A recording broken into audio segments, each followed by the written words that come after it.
Votre sac de couchage est votre meilleur ami en bivouac. Mais après plusieurs utilisations, il peut accumuler de la saleté, de la transpiration, des odeurs ou des taches. Aujourd'hui, je vais donc vous montrer comment bien laver votre sac de couchage en machine à laver pour prolonger sa durée de vie. Cela vous prendra à peu près 1 heure pour laver votre sac de couchage. C'est très simple, vous pouvez le faire seul à la maison avec votre machine à laver, un sèche-linge et évidemment votre duvet.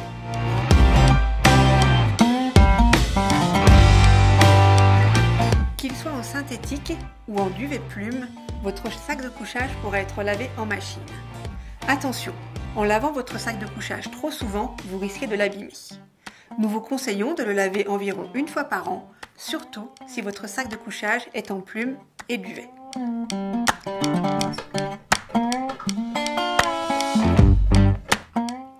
Avant de le mettre à la machine, je vais fermer les fermetures de mon sac de couchage et le retourner sur l'envers.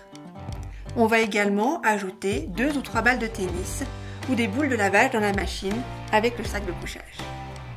Cela va permettre d'aérer le duvet et les plumes pendant le lavage pour éviter leur agglomération. L'idéal est d'utiliser des balles de tennis déjà un peu usées pour éviter de mettre des petits poils jaunes de partout dans la machine et sur votre sac de couchage. Maintenant que votre sac de couchage est dans la machine, nous allons sélectionner les bons réglages pour un meilleur lavage. Si votre sac de couchage est en duvet et en plume, nous vous conseillons d'utiliser un détergent spécial sans savon plutôt qu'une lessive classique pour ne pas abîmer les plumes. Pour les sacs de couchage en ouate, vous pouvez utiliser votre lessive habituelle. Sélectionnez un programme de lavage normal ou délicat et une température maximale de 30 degrés, eau froide ou eau tiède.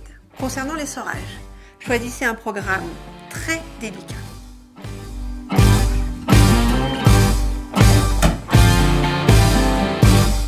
On va récupérer les balles de tennis ou les boules de lavage pour les mettre avec votre sac de couchage.